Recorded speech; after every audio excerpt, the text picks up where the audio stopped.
You're listening to Mad Men Sports, sponsored by Prima Pizza. Zach, I heard you went down to Prima Pizza earlier this week. Is that true? It's almost a weekly occurrence at this point. I love it. Love seeing Kev. Kev's excited. Bills are 2-0 going to the home opener. He was slinging slices of pizza like it was no tomorrow. Yeah. Well, would you get lunch special, or did you just get a slice? I got 2 slices of pepperoni and a drink for $7.89. Oh my God, That's a great deal. I don't care where you are. That. I don't care where you are downtown Buffalo. That's the best deal you can find down there. No, it's downtown. Chippewa and Pearl Street. Open 6 days a week for your pizza pleasures. Speaking of pleasures, we have the pleasure of having Diamond Dave today, baby. Diamond Dave, what's up, buddy? Bills hoodie and all. How are you? Good, man. More importantly, I need to know, how are you? The Bills are 2-0, going home opener against the Bengals, New Era Field, Sunday. How are you, Diamond Dave? I'm ready to walk the line and go 3-0. Hell yeah. Preach. Little Johnny Cash there, eh? Zach, same question. 2-0, home opener. How you feeling, buddy? I am scared because scared? I'm worried that I'm looking ahead. 1 week, this guy's picking him to win 65-3, and now he's scared. I'm worried that I'm looking ahead. Looking to who? I'm looking at maybe it could be 3-0, second home game of the year, battle of the division, first place. I'm scared that I'm thinking too far ahead. I need to take this one game at a time like we do at Mad Men Sports. I need to focus in. This is the most important game of the week. I think home field advantage is a huge thing this week. I think the Bills win this game. Yeah, I mean, We're jumping right into it, huh? Predictions. we All know right. how we travel. We travel very well. We went to the Meadowlands. We caused a ruckus over there. Back-to-back weeks. And then we're home. The Bills are coming home. We expect The weather's going to be gorgeous. packed. Coming home. Weather's going to be gorgeous. Tell the fans that they're coming home. Beautiful rendition by Zach. Let Allen's balls wash away all the pain of yesterday. All right. So, the first topic. Yes. We got the Bengals this week. Bengals, they're 0-2. Got washed last week in San Francisco, or at home against San Francisco, and then put up a hell of a fight against the Seattle Seahawks week 1. 1 point loss. That's a tough game. Yeah, The thing with the Bengals is they're getting healthier. yeah, Absolutely. they are definitely getting healthier. I mean, first time I think they've seen AJ Green run without a limp in the past year, so he's looking good. Might expect him to come back. I mean, you kind of have the dual threat of John Ross and Tyler Boyd. They're putting, they're putting up some major numbers this year. That's a hell of a duo, that's for sure. And as Bills fans, we are certainly aware.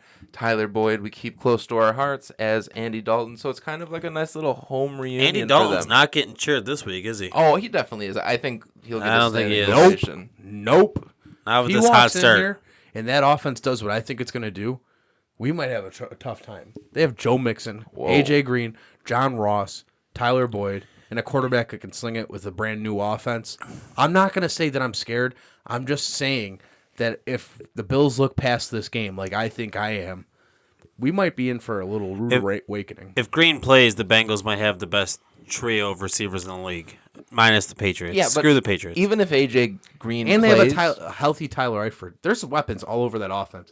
The Bills definitely are not taking this team as lightly as we fans are taking this 0-2 team. Yeah, but even if AJ Green plays, I don't think he's still 100%. He's still a little rusty. It's his first game played all year, so I don't expect him to be in midseason form. Joe Mixon, I mean, thankfully this year we've kind of locked down that run defense, so I think we will keep him in check. He might gash us for a couple runs, especially if we get into a weird field position battle to where we're getting it behind our own 20 and we're putting. They get great field position. Yeah, the Bills have a great defense up and down. That's something we already know. We're well aware of. But their worst stat on defense, they're in the mid-20s on yards per rush against. I mean, they've played 2 great running backs, Le'Veon Bell, Saquon Barkley. Believe it or not, Joe Mixon will be their worst running back played against so far. So that's kind of a relief, A. B, they still have to put up and shut up against this guy. Giovanni Bernard's still there. He's a threat. He hasn't been a threat this year, but he's still a threat. You got the wide receivers. You got the tight ends. You got a quarterback that's been in this league for a while.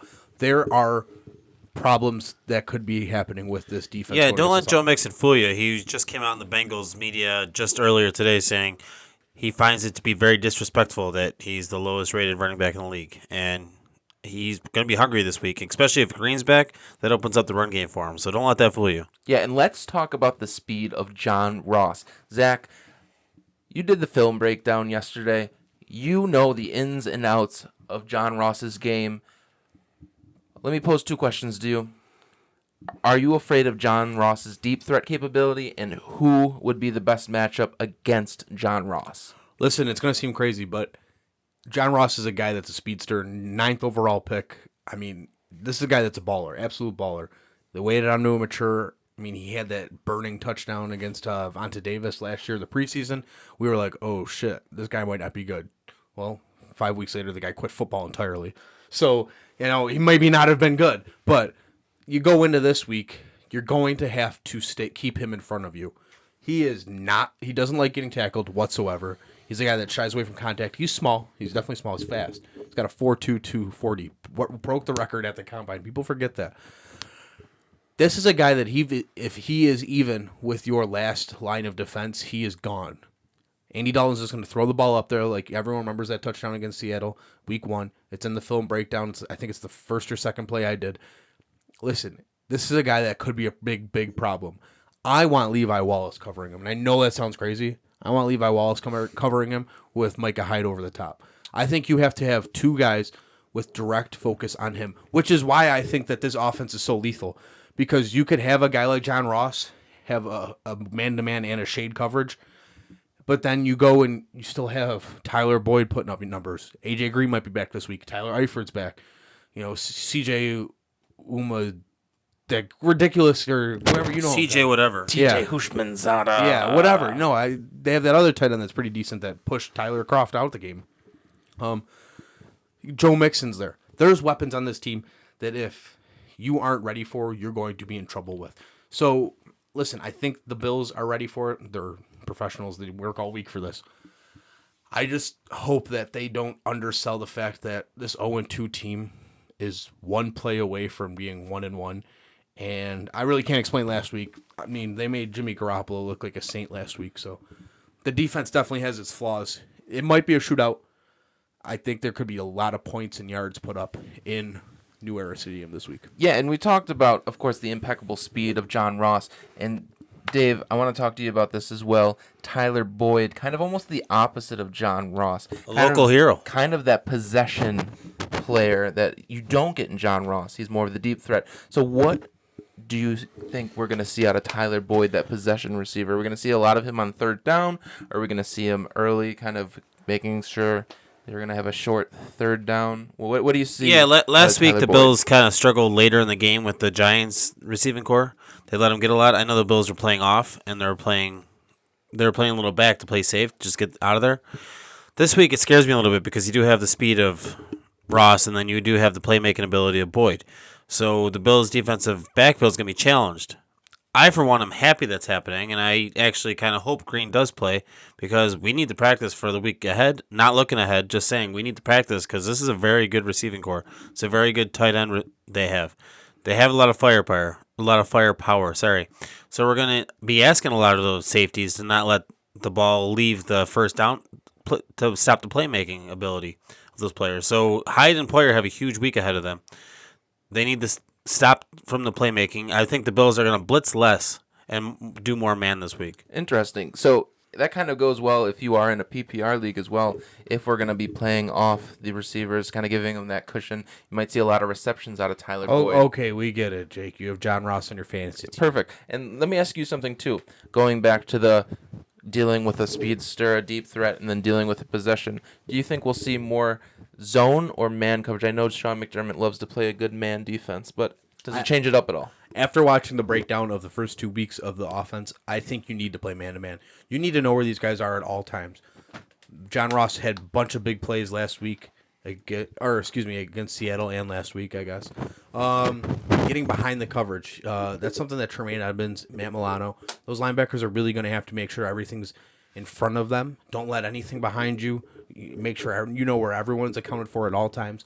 If you let people behind you in this offense, speed's going to kill you. I mean, it's just point blank simple. If you can't keep up or keep them in front of you, you're toast. And then you're going to get 40 points hung on you. Now, I say that, but they only scored, 20 points in week 1. They only scored, garbage time touchdown, 17 points in week 2. They played two pretty good defenses that have respect around the league. The Niners are on the rise with their defense, and Seattle's always have a good defense. Perfect. Then the Bills should fit right in with that scenario. Yes. So, listen, as much as I want to warn and, I'm throwing the bat symbol out for the Bills, I think that there is a chance that this defense just keeps up. And I think, everyone wants to talk about Trey White last week letting up those 4 passes. I think that they were taught to keep everything in front of them last week. Like, that was a game where you don't want to give up the big run play. So let the small passes happen, stop the sticks. I don't think everyone should be calling for Trey White's head or anything. Just relax on all the Trey White hate. The defense looked fine last week. They're still in the top half of the league on almost every stat besides that run per carry. They're in the top 5 and everything. They're an impressive bunch. This offense puts up yards. I could see a lot of that being garbage time yards going through the film. San Francisco got on them quick, got on them early, got on them to the point where they were pretty much back broken. Zach Taylor is a new coach, and he's winless. He's going in to a very hostile environment in New Era Stadium. I don't think that the Bills are too worried, and I think the Bengals are in over their head when it comes to this. This is a coach that's never played in this much of a hostile environment. Okay, he's played in Seattle. Yeah, but they're not the Legion of Boom that they were a couple years ago. This is a top defense with fans that are absolute rabid. I myself am going to be so horsed on Monday at work that my job might be on the line because I can't talk to anyone. Listen, it's crazy. People are going to be nuts. The Bills are 2-0. The quarterback's looking beautiful. The offense is clicking. The defense is studs. I feel bad for the Bengals. Andy Dalton's eardrums might pop. That's a bold prediction. Really? Listen, it's crazy, and I am exaggerating quite a little bit. But this game is so important to the fans because they want what's going on next week. They want the 3-0 going to the Patriots at home. They want these guys. But they know, the fans know, the team should know, everyone should know that you have to take care of business this week against the Bengals and be 1-0. McDermott keeps preaching 1-0. It's kind of lining up with what we preach always. 1-0 this week. Just be better than you were last week. Win the week. McDermott's going to make sure that these guys are under control, winning this week. And, man, if they go 3-0 and beat down these Bengals with the home team and the home fans going nuts, I'm scared to what happens in week 4. I don't know how fans and players could control themselves at any point. Well, this is an important week. Yeah, we've had many weeks in the past 10 years where we do start 3-0 or we do start undefeated, where we have hot starts like this, where we're better than this. We never had a week where New England had the offseason they did, we had the offseason we did, and we're going to come head-to-head 4-0, if hopefully we do. We've never had that before. So I know fans are going to say, oh, we've seen this before, we've lost before, we get excited, we waste our money. This is a different story. This is a much different story. Let's just get a win this week. Exactly. And then we will party all week next week. Going into a huge game against the New England Patriots as well. You can't let this game be a trap game. I know that we talked a little bit, so mild, like we sprinkled in just like a little bit of salt on our fries last week Wednesday about whether or not the Giants were a trap game going into the home opener. I'm worried, and then when I mentioned I was scared earlier, I'm scared that this might be a trap game for the fans, might be a trap game for the players. You have to beat this Bengals team. Make the Bengals 0-3. Take them to oblivion. Yeah, I really respect the Bengals offense. The offense 100%. has a lot of firepower. The defense, I don't respect at all. I don't respect them. Yeah, and the importance of an AFC matchup as well for playoff implications later down on the line. You do not want to get a game behind. Especially, Jake, with the AFC North completely wide open right now. Don't believe the Ravens are as good as they are. They played garbage. The Steelers are on the downward Arizona spiral. played them close last week. Browns are just a couple losses away from imploding. So the Steelers might not win Bengals another could game. be in the thick of things. And like I said, they're getting healthier with Green coming back and Eifert getting where he is. And Andre Smith, their starting left tackle, is also coming back from a hip injury. Yeah, and can we talk about our boy, Tyler Kroft? I think he plays, and I made the prediction on Sunday that, hey, I've been working my crystal ball in these big game for him. I called that he would be back this week. You guys were saying, oh, New England. I'm going all in. Let me ask you, if he plays, what tight end doesn't? I think they start for it. Listen, no Singletary dresses. You already got Tyler Kroft in the lineup. Boom, done. Even in the preseason, we saw a lot of 3 tight end sets, so I don't think it's out of the question that That's a decision to make the following week. I'm okay with Croft getting out there to see what he's got, especially with the money he's making. But maybe it's time to not play Lee Smith. don't you fucking say that. Listen, there will be a give eventually. I don't think it's this week. I don't think we see Devin Singletary, sadly. I do think we see Tyler Croft, so I do think there's a trade-off there. Listen, we have Frank Gore. We have TJ Yeldon. There is a ton of talent. Could you imagine 3 years ago having Frank Gore and TJ Yeldon be second and third on this team in running backs? Like, that's a blessing. That's a Madden thing right there. You have talent. You have experience. Like, how the hell these guys wind up as second and third running backs? That's a good problem to have. Now, you have Tyler Croft, who's going to place it in. I don't know who takes a step back. We talked about it last week about, Tommy Sweeney had the week 1. Dawson Knox had a better week 2. Maybe Tyler Croft goes above and beyond week 3. I mean, we could really see a tight end really be a fixture of this offense, which is something the Bills have never had. I mean, We've been asking for a tight end Tight ends in are Buffalo never since maybe back to Mark Campbell or Jerry Reamersmo. We've been asking for a tight end. Yeah, I mean, we thought Robert Royal was the answer at some point. We have a very good chance of just finding one this year. Do you guys remember the first game Charles Clay played against the Dolphins? How he blew that shit up? Give me another revenge game. Tyler Croft putting up big numbers, juking into the end zone. Listen, this guy's hungry. This guy's healthy. That's all you need out of a guy wanting a revenge game. Are we just going to sit here and be like, revenge game, revenge game, revenge game every time we play another team? No. But this is a guy that got pushed out by CJ Ozuma, and I'm going to keep calling him Ozuma. I don't even know if that's his name. TJ Hushmanzada. No, it's not that. And then, Tyler Eifert, another guy that was constantly hurt. They decided they didn't want this one. This guy's a guy that has a chip on his shoulder. Listen, if you didn't think, I said this last week, if you don't think that this guy circled this game for a comeback week, you're wrong, because this guy's been dying for this one. And you know what? I can't wait for it. Josh Allen looks his best he's ever been, literally ever. The offensive line's looking great. I love Quentin Spain. I love Deion Dawkins. Feliciano's been, you want to talk about diamond in the rough. That guy's been a diamond in the rough this season. John Feliciano. Yeah, he's been looking real strong, and especially with the lack of chemistry Mitch Morris has Josh Allen. I've been really surprised with his play as well. I mean, we know he's a high caliber player, but it's nice to know that the chemistry is there, even though it's not strong. Well, I mean, with Allen playing, he is playing amazing. He's probably the team's MVP right now. But what we need right now is him to not take those hits that I talked about last week. He needs to slide. He needs to not run as much. And he just needs to get rid of the ball. The offensive line seems to be doing their job. Allen needs to make the decisions to get rid of the ball at a good time or just throw it away. Don't take those hits. Yeah. I don't want to see what Barkley has. Because I don't want him to turn into another Big Ben or Cam Newton. We see those players start to deteriorate down the line. But I think if this is the time that he's going to be taking those big hits, he should take them now than when he's been in the league 7 years. Well, to argue that point, no, because Cam Newton was also young and he was taking those hits, and now he's as fragile as a box of eggs. Yeah, but I think he was taking a lot of his hits in the pocket, too. It wasn't really from rushing. And I think Josh Allen is strong enough to where he's not really getting lit up like Cam Newton did in the pocket.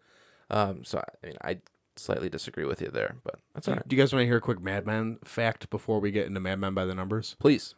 Do you know that we do every podcast in one take? I don't know if you can find that everywhere, especially with video. We're fucking tight, huh? We're getting there. We might even dabble in live podcasts soon. Yeah, we never just kick it back and just have a normal conversation. Let's do Mad Men by the numbers. All right, Mad Men by the numbers, sponsored by Black Button Distilling at 149 Swan Street, right next to the ballpark. It's a perfect place to kind of sit down after work, maybe for a happy hour or after you go see a Bison's game. They have a beautiful patio. And just enjoy a drink by the wonderful bartenders down at Black Button Distilling. Gosh, that lemon drop there is fantastic. It was a very refreshing drink. Summer's almost over. Be on the lookout for their fall launch parties coming out soon. 2 a day. Well done, gentlemen. Absolutely. All right, Jake, hit us with your numbers. Yes, Mad Men by the numbers. I have 2 today. We'll start with Dave first on the first one, and then Zach. So, David. 35 games. This will be the 35th game that the Bills have not had a 300-yard passer. this week against a very weak Bengals defense. Does Josh Allen hit that number, that coveted 300 yards passing? You ready for this? Please. This is the first week we do it, and I'll tell you why. Whoa. Singletary is probably going to be limited, if at all. Bengals have the firepower, as I've said, to put up 20 points. So the Bills are always going to be in the mind frame to throw the ball. Gore's not going to run the ball 20 times for you. He's just not. I'll argue that with you. He's not going to do it. Yeldon hasn't touched the ball yet. So Allen will throw the ball probably close to 35, 40 times. Garoppolo did it. He will get 300 yards this week. And we will celebrate all of it. Hell yeah. Zach, what about you, buddy? Last week he had plus 200 in the first half against a much worse team. We know that the Bengals can move the ball very easily. They were without Joe Mixon last week. Let's not forget that. They were without A.J. Green for the first 2 weeks. This is a whole different offense going into New Era Stadium. New Era Field? New Era Field. Sorry. Excuse me. I don't know. It's still the Ralph to me. It's still the rock pile to him. It's all the same. Yeah. It's all the same at this point. Also still owns the team. Yeah, right. He's senile. But yeah, I mean, this is a high-powered offense going against an offense trying to find its identity. They're going to come out. They're going to swing. They're going to want to get on this team fast, just like the 49ers did. I'm going to say this, and you guys are going to say, whoa, or something. 450 yards for the Josh Allen this week. Passing or all purpose? Passing. Holy shit. Listen, it's not crazy. Listen, it is a little crazy. It's a little It's crazy. extremely crazy. Okay, I had a number in my head, but I wanted to One extreme to another. 410. 410. Listen. But I mean 410, though. I was thinking like 305, 310. No, he had 200 plus in the first half. He's gonna need to do more this week, Yeah. and he's at home. Oh, if he gets 400 yards at home, oh my god, God. oh my god, with a win, of course. 400 win. in a loss that sucks. Yeah, I'd much rather have 170. Yeah, with a right. win. Yeah, I'd go back. Never mind. I wouldn't say that. Tyra. No, I didn't say that. I thought about it. I didn't say it. All right, gentlemen. Question number 2. We've talked about it. Devin Singletary is a question mark for this week. I'd say he's out at this point. so- If you don't practice or not even on the field on Wednesday, you're probably out. So, yeah, let's assume he's out. So that's going to mean more production for, of course, Frank Gore and now T.J. Yeldon.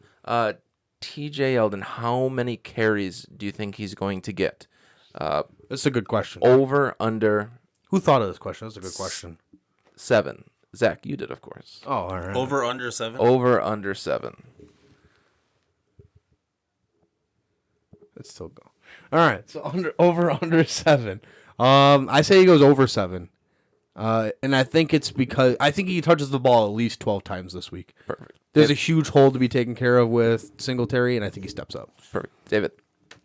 I'm going to say under. I think he only gets it 2 to 3 times. I think he just gets a couple touches of it. I think Frank Gore gets probably 15. I don't think the Bills are going to run the ball much. I think it's going to be a very Josh Allen heavy day. I think the coaches are going to let him air it out because it is a home game. I have a follow-up. I'm not completely sold on Singletary not playing. I think that He's not playing. more of a rest day. We'll know more. It sucks that we're doing this on Wednesday instead of Friday when we do know. Wednesday's But the day. I do think that Singletary still has a chance to play. But if he doesn't, I still think Frank Gore is the focus. Yeldon will get some touches, maybe some stuff out wide. Look at me. Yeah, I don't. 30 rack, he doesn't play. Holy shit. Only if it's Bud Light. Bud Light, 30 rack. That he doesn't play? I say he's not going to play. I'll say he'll be active. Active or play? It doesn't matter. Active. 30 rack. Damn. But yeah, I mean, I like when people put their money where their mouth is. that answers your question. I think Brother that Yeldon will be part of the offense, but not be a big factor. Interesting. My follow-up is, does Pat DeMarco play a role in this offense? Unfortunately, yeah, I hope not. probably catches 5 balls out wide. Probably out there. He's the got whole single game. coverage. He's like, Yeah. I'm open. Fucking A. Hit me in stride, Josh. We have 5 tight ends, but we're still On a putting fucking DeMarco wheel up front. route. I was open, man. He's Why'd out you there. throw it to me? He's out there as a distraction. Does he have a drop? But Allen steps back No to drops. Allen steps back 2 feet, throws in the ball as a distraction. Hot take. I don't get it. Pat DeMarco. All right, guys. That is was our a most Man by the sure-handed. Numbers, presented by Black Button Distilling. Love Black Button Distilling. Just email us back. On to who needs a big game for the Bills. Inside joke is. Is it? Who needs a big game for the Bills in order for the Bills to get a W? Jake, you go first for once. Cole Beasley. Cole Beasley's going to have to nut up. He was or mine last shut week. up. He was mine last week, and he did a good job. And he did a good job. I and thought he need nutted him- up. You know, I don't think you need to call him out for a nut up or shut up. I think he nutted. Speaking of last that, week. Zombieland 2 comes out. Every week is a nut up or shut up. Fair enough. You only get 16 of these games. I think they get 19. Like it's 19 nuts. Yeah. Mine is actually kind of a surprising one. Someone we don't talk about much more than we probably should. Jerry. Ed Oliver, actually, the left tackle and left guard for this team is banged up. Left tackle's going back in. Jerry Hughes will have his hand full with that, but Jerry Hughes will be able to handle that. I want to see Ed Oliver get in Dalton's face and scare the shit out of him. I want to see him get. I want to see him get Mixon. I want to see him get Bernard. I want to see Ed Oliver kind of have a tear it up kind of game at home. Is that a B? I wish I But last week I picked Trey White to have a big game. He didn't. Yeah, he But did. I He did had, fine he had by he had a Wallace. disappointing game. Who's he going to cover to have a big game? Well, I think the beat reporters think you had a just better answered day your of own coverage. question. I want to see Ed Oliver go out there and kind of tear it up, be a fan favorite, and just get his name called a couple times. Jake, who's yours? I think we will. Oh my God, yeah. Cole Beasley. I said that. All right, so we got Cole Beasley, we got Ed Oliver. What about you? I feel like I'm going to piggyback off of Dave's here, but I know because if you're at the games last year, this guy, you fell in love with this guy immediately. Jordan Phillips. Damn it, you guys suck. Yeah, it's Jordan Phillips. He's awesome. We got rid of cheerleaders, and then we hired Jordan Phillips. Exactly. I think this guy needs to bring his energy back. I think he feeds off the home team. He's been kind of a non-factor this season, and I think it's because of the rotation. It's because they have a guy there and Harrison Wait, Phillips. you say Jordan Phillips or Star Latulle? Jordan Phillips. Star does what he needs us to do. Listen, Harrison Phillips is completely Wrong. past Star in production. That's not even close to all 22. Thank you, Zach. Excuse me. Has shown that Harrison That's Phillips for you, stepped Kyle. up. But that's a good thing. Harrison Phillips has stepped up because that's a good thing. You want a third-round pick to step up. Shout out to Poncho. I'm excited for this week's pregame festivities. Rest in peace, buddy. Love honoring that guy. But listen, Harrison Phillips is having a great week. He's having a great season so far. I think we need Jordan Phillips to step up and get that crowd going, make an impact on the backfield.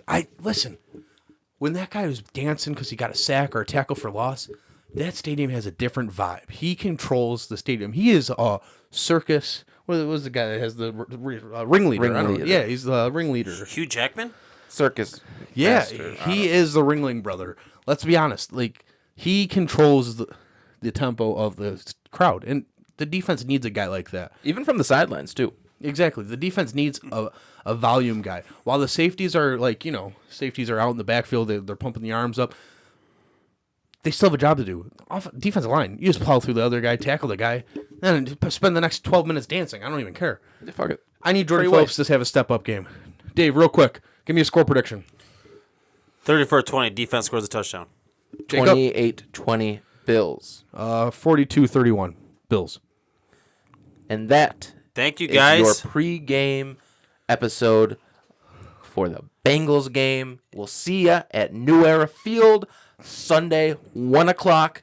Zach, you look like you want to say something. I won't be getting any sleep this weekend. No, You guys? you're I going never to be sleep. there, right? Hey, guys, over here. What? Check us out on iTunes. Check us out on Spotify. Check us out on SoundCloud. Check us out anywhere you listen to podcasts. Like and subscribe on YouTube. Comment.